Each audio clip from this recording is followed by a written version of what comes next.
Baik, bismillahirrahmanirrahim. Assalamualaikum warahmatullahi wabarakatuh. Alhamdulillah, alhamdulillahirabbil alamin. Wassalatu wassalamu ala asrofil anbiya'i wal mursalin sayyidina Muhammad wa ala alihi wa ashabihi ajma'in. Amma ba'd. Pertama-tama, marilah kita panjatkan puji syukur kehadirat Allah Subhanahu wa taala yang mana atas limpahan rahmatnya kita dapat mempresentasikan ya tugas kuliah PAI dalam keadaan sehat walafiat tanpa kekurangan apapun. Sholawat serta salam tidak kita lupakan kita Allah Muhammad SAW yang mana nantinya di yaumul akhir kita tunggu syafaatnya.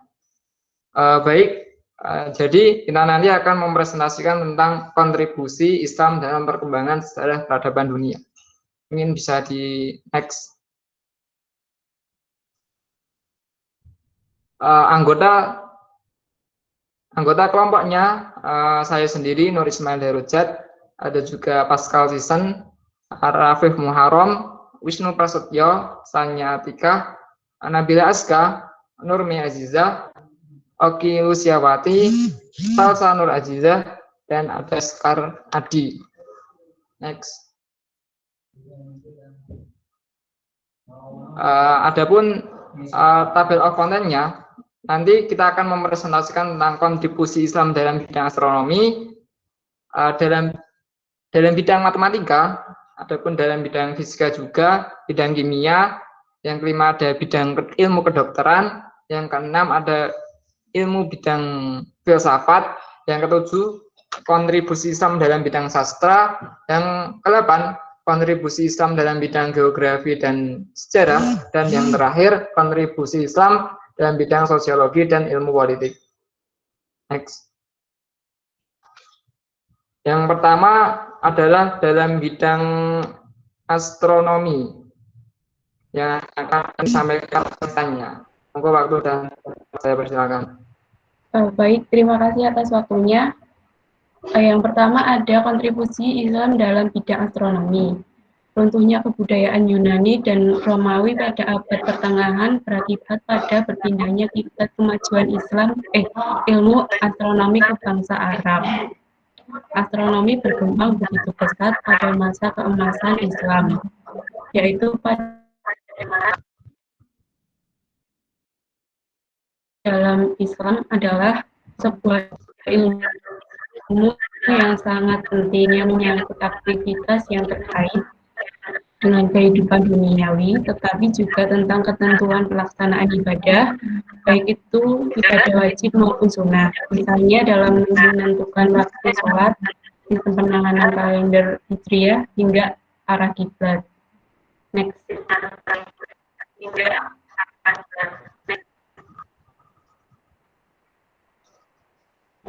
Ilmuwan muslim yang dapat dikatakan sangat berpengaruh terhadap keilmuan astronomi, yang pertama ada Al-Battani, yang merupakan ilmuwan astronomi ternama berasal dari Suriah, yang dikenal sebagai Bapak Trigonometri. Karyanya yaitu kitab Al-Jid yang banyak dijadikan referensi bagi para astronom ternama. Ada juga karyanya yang tak kalah terkenal yaitu Marifat Matail al-Buruj yang berkaitan dengan pengetahuan mengenai tanda-tanda zodiak. Yang kedua ada Al-Fakbani, merupakan ilmuwan astronomi terkemuka pada abad ke-9 yang dikenal saat melakukan penelitian diinisiasi oleh seorang khalifah Al-Ma'mun yang berada di Iran. Bukunya yang paling terkenal yaitu Kitab Jamawi dan Al-Nujum. Jika diartikan yaitu asas-asas ilmu bintang. Yang ketiga ada Al-Sufi, merupakan orang yang berkontribusi besar dalam menetapkan arah lawan matahari, bulan, dan planet. Dia juga memiliki sumbangsi yang besar yang terkait pergerakan matahari. Karyanya yang paling terkenal yaitu Kitab Kawatib Al-Tabit Al-Musawar yang diciptakan pada 964 Masehi. Di dalamnya yaitu ada ciri-ciri bintang, memperbincangkan kedudukan bintang dan warnanya. Sekian dari saya kembalikan ke moderator. Terima kasih. Terima kasih kontribusi Islam dalam bidang matematika yang akan diberikan oleh Nurmeni.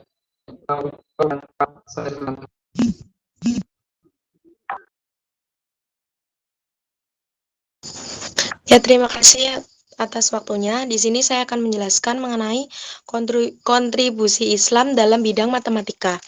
Matematika di era kejayaan peradaban Islam masa lampau merupakan kajian yang sangat penting. Hampir semua pemikir besar tempo dulu memiliki basic yang sangat kuat dalam bidang ini. Bahkan penemuan-penemuan dalam bidang ini sangat mengagumkan. Ahli matematika dalam peradaban Islam biasanya juga ahli dalam ilmu-ilmu lainnya, termasuk ilmu keagamaan, dan biasanya ahli matematika dalam peradaban Islam juga merupakan ahli dalam astronomi. Karena itu, astronomi dan matematika merupakan kajian dan profesi yang menyatu, karena biasanya ahli matematika adalah ahli dalam astronomi juga. Next.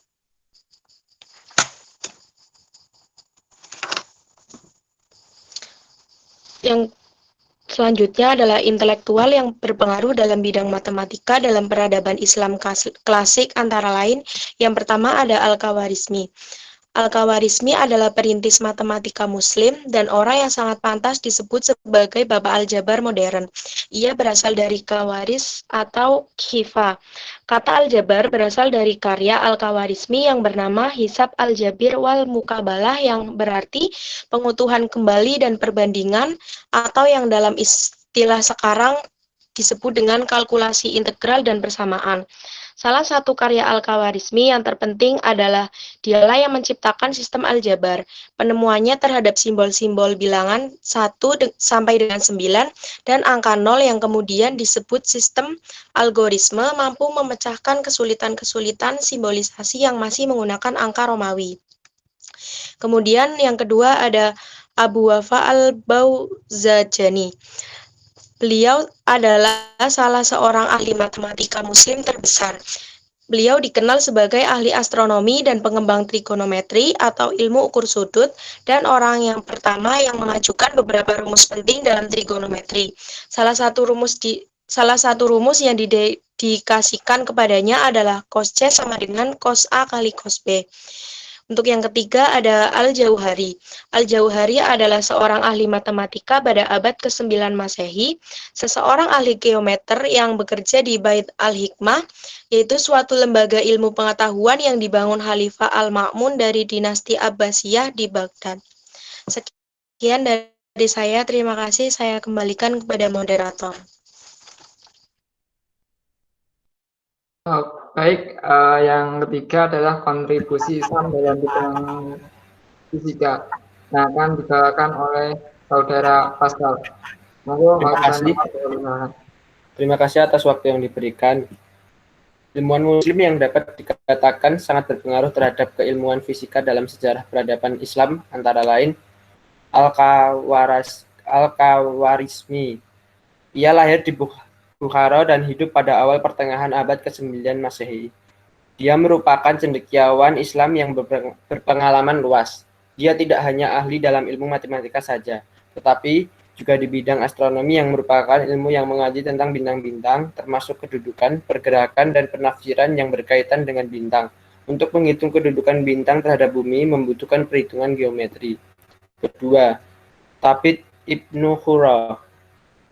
Thabit lahir di Haran, Mesopotamia yang sekarang merupakan wilayah Turki. Thabit belajar di Bait al-Hikmah yang berada di kota Baghdad. Di pusat keunggulan sains Islam pada era dinasti Abbasiyah itu, Thabit mempelajari berbagai bidang keilmuan termasuk geometri, astronomi, astrologi, mekanik, pengobatan, dan filsafat. Sumbangan Thabit terhadap geometri yaitu pengembangan geometri terhadap teori Pitagoras. Thabit juga mempelajari geometri untuk mendukung penemuannya terhadap kurva yang dibutuhkan untuk membentuk bayangan matahari. Beliau juga menemukan teori tentang getaran Nomor 3, Al-Batani. Ilmu falak menjadi ilmu yang paling diminati pada zaman kebangkitan Islam. Ilmu ini berbicara tentang pergerakan bintang dan kaitannya dengan bumi. Al-Batani, ahli astronomi terbesar Islam, mengetahui jarak bumi dengan matahari, alat ukur gaya gravitasi, alat ukur garis lintang dan busur bumi pada globe dengan ketelitian sampai 3 desimal. Menerangkan bahwa bumi berputar pada porosnya, mengukur keliling bumi. Tabel astronomi, orbit planet-planet. Sumbangan Al-Batani yang dapat dilihat dalam ilmu geometri, fisika, dan kaji bintang. Ia mengoreksi dan memperbaiki sistem astronomi Ptolemeus mengenai orbit bulan, orbit matahari, dan planet tertentu. Ia membuktikan kemungkinan gerhana matahari tahunan, merancang jam matahari, dan alat ukur murai kuadrat. Karya De Sanctis Stellarum dipakai sebagai rujukan oleh Kepler, Copernicus, Regiomontanus, dan Peubeck. Copernicus mengungkapkan hutang budinya terhadap Al-Batani. Al-Batani juga mengembangkan metode untuk menghitung gerakan dan orbit planet-planet. Yang keempat, Al-Kindi. Ilmuwan Muslim pertama yang mencurahkan pikirannya untuk mengkaji ilmu optik adalah Al-Kindi. Hasil kerja kerasnya mampu menghasilkan pemahaman baru tentang refleksi cahaya serta prinsip-prinsip persepsi visual. Secara lugas, Al-Kindi menolak konsep tentang penglihatan yang dilontarkan Aristoteles. Menurut Al-Kindi, penglihatan justru menimbulkan daya pencahayaan yang berjalan dari mata ke objek dalam bentuk kecurut radiasi yang padat. Yang kelima, Ibnu Al-Haytham. Ibnu Al-Haytham, fisikawan ternama ini, bernama lengkap Abu Ali Al-Hasan Ibn Al-Hasan. Ia lahir tahun 965 di Basrah, Irak. Al-Haytham pun sempat mengenyam pendidikan di Universitas Al-Azhar. Setelah itu, secara otodidak, ia mempelajari hingga menguasai beragam disiplin ilmu serta ilmu falak, matematika, geometri, pengobatan, fisika, dan filsafat. Dialah orang yang pertama menulis dan menemukan berbagai data tentang mengenai cahaya melalui serangkaian percobaan dengan tingkat ketelitian yang tinggi. Namun namanya mulai masyhur di Mesir saat pemerintahan Islam dipimpin oleh Khalifah Al-Hakim. Sekian dari saya, terima kasih. Oke, untuk yang keempat adalah kontribusi Islam dalam bidang kimia yang akan dibawakan oleh Rafif Maharom. Monggo, waktu dan tempat kami persilakan. Ya, terima kasih atas waktunya.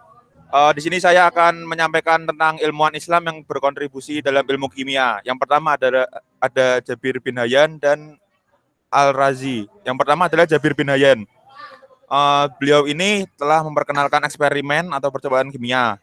Beliau bekerja keras mengkolaborasikan kimia di sebuah laboratorium dengan serangkaian eksperimen. Salah satu ciri khas eksperimen yang dilakukan bersifat kuantitatif. Ilmuwan Muslim berjuluk Bapak Kimia Modern itu tercatat sebagai penemu sederet proses kimia seperti penyulingan, kristalisasi, dan sublimasi. Selanjutnya ada Al-Razi. Al-Razi dalam karyanya berjudul Secret of Secret mampu membuat klasifikasi zat alam yang sangat bermanfaat. Ia membagi zat yang ada di alam menjadi 3, yakni zat keduniawian, tumbuhan, dan zat binatang. Selanjutnya, Al-Razi pun tercatat membangun dan mengembangkan laboratorium kimia bernuansa modern. Ia menggunakan lebih dari 20 peralatan laboratorium pada saat itu. Dia juga menjelaskan eksperimen-eksperimen yang dilakukannya. Al-Razi merupakan ilmuwan pelopor yang menciptakan laboratorium modern. Mungkin itu saja yang bisa saya sampaikan. Kurang lebihnya mohon maaf. Sekian, terima kasih. Baik, untuk yang kelima adalah kontribusi Islam dalam bidang ilmu kedokteran yang akan disampaikan oleh Oki. Monggo dipersilakan. Baik, terima kasih atas waktunya. Di sini saya akan menjelaskan mengenai kontribusi Islam dalam bidang ilmu kedokteran. Nah, berikut ini merupakan beberapa tokoh Islam yang memiliki kontribusi dalam bidang khususnya yaitu ilmu kedokteran. Yang pertama yaitu Ali At-Tabari. Beliau merupakan dokter suriah yang masuk Islam pada tahun 855 dan merupakan dokter pribadi Khalifah Al-Mutawakil. Beliau menulis buku kedokteran pertama dalam bahasa Arab yaitu Firdaus Al-Hikmah. Buku ini berisi ilmu kedokteran dalam kerangka pikir Yunani dan India.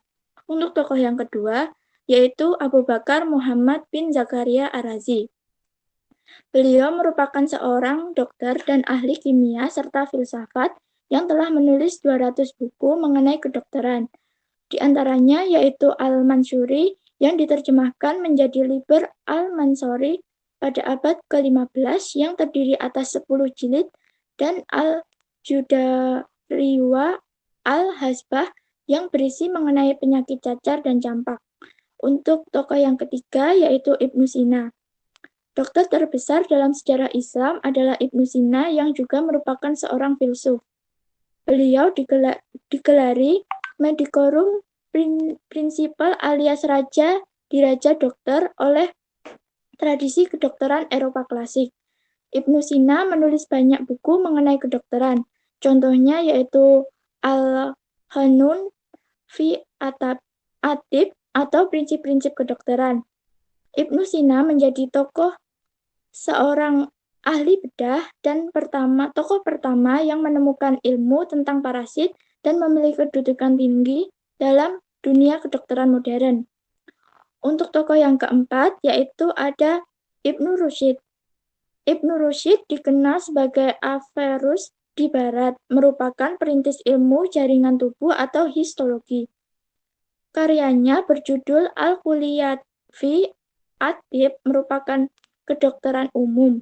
Buku ini dijelaskan bahwa seseorang tidak akan terjangkit penyakit cacar 2 kali. Beliau juga menjelaskan mengenai fungsi retina. Untuk tokoh yang kelima yaitu Abul Qasim Az-Zahrawi Al-Qurtubi. Beliau merupakan ahli bedah dan dokter gigi muslim berkebangsaan Spanyol pada masa pemerintahan Abdurrahman III pada tahun 890 sampai 961. Beliau menulis sebuah ensiklopedi berjudul At-Tasrif Liman Arjaza Anta Ta'lif.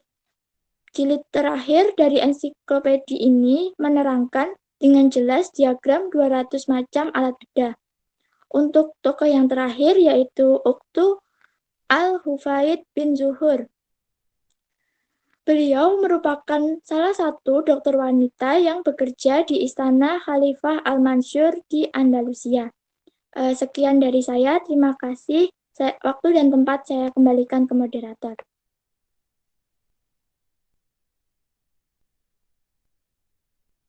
Baik, untuk yang keenam adalah kontribusi Islam dalam bidang filsafat yang akan saya bawakan sendiri.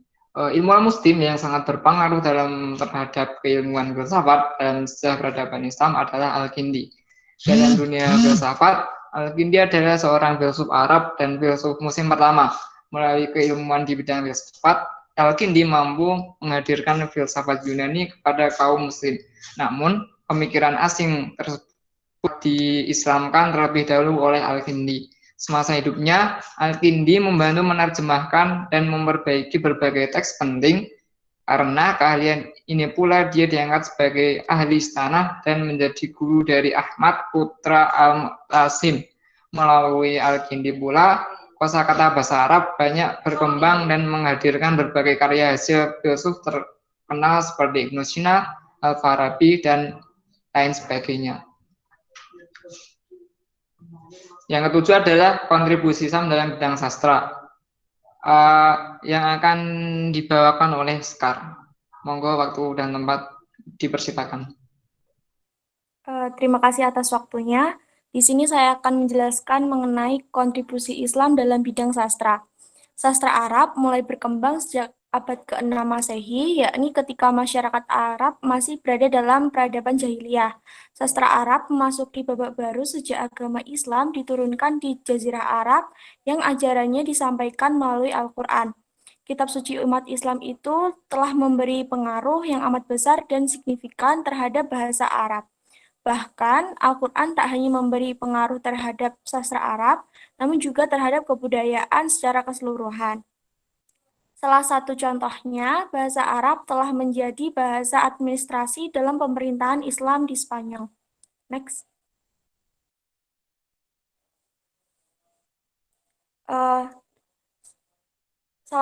Beberapa tokoh yang berkontribusi dalam bidang sastra. Yang pertama ada Jalaluddin Muhammad Rumi.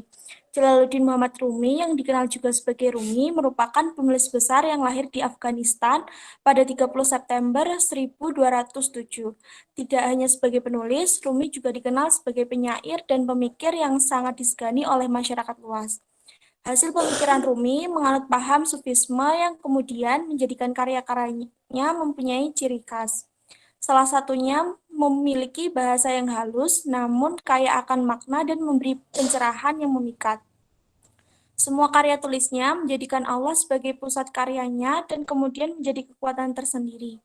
Memasuki abad ke-21, sekalipun Rumi sudah meninggal di usia 66 tahun, namun karyanya masih mempengaruhi banyak penyair dan penulis di dunia seperti Al-Masnawi, Al-Maknawi. Yang kedua, ada Abu Nawas Al-Hasan Ibnu Hani Al-Hakami. Abu Nawas merupakan salah satu tokoh sastrawan Islam dunia yang diketahui meninggal pada tahun 810 Masehi. Selain dikenal sebagai penulis, Abu Nawas juga dikenal sebagai penyair yang mengusung tema mengenai cinta dan juga anggur. Banyak karyanya yang mendunia dan terkenal sampai sekarang. Abu Nawas juga menjadi tokoh dalam karyanya sendiri, yang kemudian menjadi legenda dan dongeng yang diceritakan secara turun-temurun. Abu Nawas digambarkan sebagai sosok yang cerdik dan mampu membantu Sultan Harun al-Rasyid dalam menyelesaikan permasalahannya.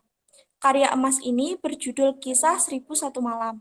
Sekian dari saya, waktu dan tempat saya kembalikan ke moderator. Baik, untuk yang ke-8, kontribusi Islam dalam bidang geografi dan sejarah yang akan disampaikan oleh Salsa. Baik, terima kasih atas waktunya. Saya akan menjelaskan kontribusi Islam dalam bidang geografi dan sejarah. Ketertarikan umat Muslim terhadap geografi diawali dengan kegandrungan astronomi. Perkembangan di bidang astronomi itu perlahan tapi pasti mulai membawa para sarjana untuk menggeluti ilmu bumi. Umat Muslim mulai tertarik mempelajari peta yang dibuat bangsa Yunani dan Romawi. Upaya dan kerja keras para geografer Muslim itu berbuah manis. Umat Islam pun mampu menghitung volume dan keliling bumi. Sejak saat itu, geografi pun berkembang pesat. Next. Berikut ilmuwan Islam yang berkontribusi dalam ilmu geografi dan sejarah antara lain. Yang pertama yaitu Khalifah Al-Ma'mun. Khalifah Al-Ma'mun yang berkuasa dari tahun 813 hingga 833 Masehi memerintahkan para geografer Muslim untuk mengukur kembali jarak bumi. Sejak saat itu muncullah mil untuk mengukur jarak. Khalifah Al-Ma'mun memerintahkan para geografer Muslim untuk menciptakan peta bumi yang besar, yaitu Musa Al-Khawarizmi bersama 70 geografer lainnya mampu membuat peta globe pertama pada tahun 830 Masehi. Yang kedua yaitu Imam Al-Qaswini. Salah satu risalah Imam Al-Qaswini yang paling terkenal adalah kitab Gharaibul Makhluqat wa Ajaibul Mawjudat. Judul kitab itu kalau diterjemahkan adalah kitab tentang makhluk-makhluk menakjubkan dan penampakan-penampakannya yang ajaib. Selain itu, beliau juga mencantumkan perkiraan pemetaan wilayah-wilayah di bumi. Dalam hal ini dikatakan bahwa ada pengaruh dari cendekiawan Yunani kuno pada pandangan Imam Al-Qaswini dalam hal geografi ini. Yang ketiga, Abu Ubaid Al-Bakri. Di abad ke-11 Masehi berhasil menulis kitab di bidang geografi, yakni Mu'jam Al-Istajam atau ensiklopedia geografi dan Al-Masalik wa al-Mamalik, yaitu jalan dan kerajaan. Buku pertama berisi nama-nama tempat di Jazirah Arab, sedangkan yang kedua berisi pemetaan geografi dunia Arab zaman dahulu. Sekian, saya kembalikan ke moderator. Baik, untuk yang 9 adalah kontribusi Islam dalam bidang sosiologi dan ilmu politik, yang akan dibawakan oleh Azka dan Wisnu. Monggo. Baik, saya akan menjelaskan tentang kontribusi Islam dalam bidang sosiologi. Peran agama sangat penting dalam kehidupan manusia dan masyarakat tentunya, karena agama ini menyuguhkan sebuah sistem yang derivatif dengan norma-norma yang berkembang di masyarakat yang bisa dijadikan sebagai pedoman kapanpun dan dimanapun manusia berada. Dan tentunya di dalam masyarakat tidak terlepas dengan namanya interaksi sosial. Interaksi sosial di masyarakat yang berkesinambungan mengikuti dan menjalankan norma-norma tertentu, termasuk norma agama.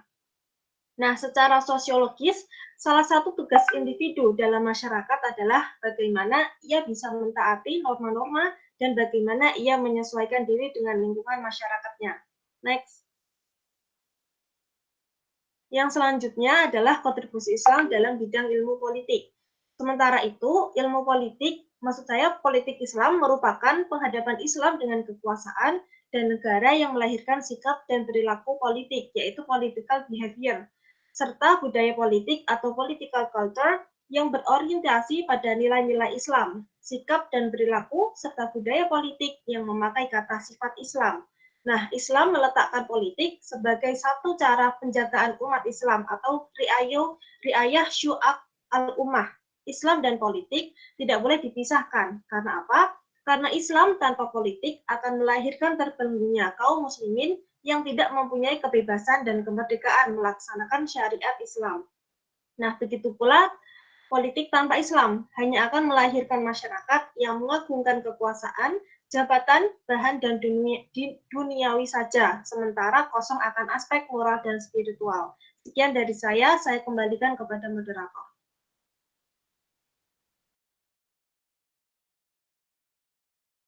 Yang selanjutnya akan dilanjut oleh Wisnu ya. Ini untuk tokoh-tokohnya. Di sini saya akan menyampaikan tokoh Islam yang berkontribusi dalam sosial dan ilmu politik. Yang pertama, Ibnu Khaldun yang lahir di bulan Ramadan, tepatnya pada tanggal 1 Ramadan 732 Masehi di Tunisia, memiliki beberapa karya hebat yang telah di dunia. Ia pun dijuluki sebagai bapak sosiologi dunia. Salah satu karyanya, Kitab Al-Ibar, ini pernah diterjemahkan dan diterbitkan oleh Desland pada tahun 1863 dengan judul Les Prolegomènes de Ibn Khaldun. Kitab ini pun dijadikan dasar dalam ilmu sosiologi oleh sosiolog-sosiolog Jerman dan Austria yang memberikan pencerahan bagi para sosiolog modern di tahun 1890. Kemudian yang kedua, Hasan al-Banna.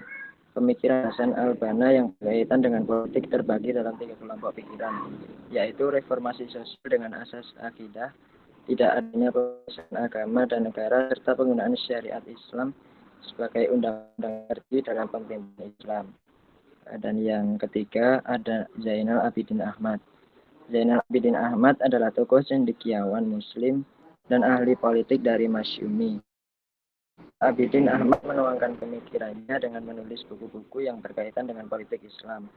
Pemikiran politiknya cenderung sekuler, seperti gagasan mengenai wakil rakyat dari kalangan Muslim yang dikatakannya hanya urusan duniawi. Sekian dari saya, waktu saya kembali kepada moderator.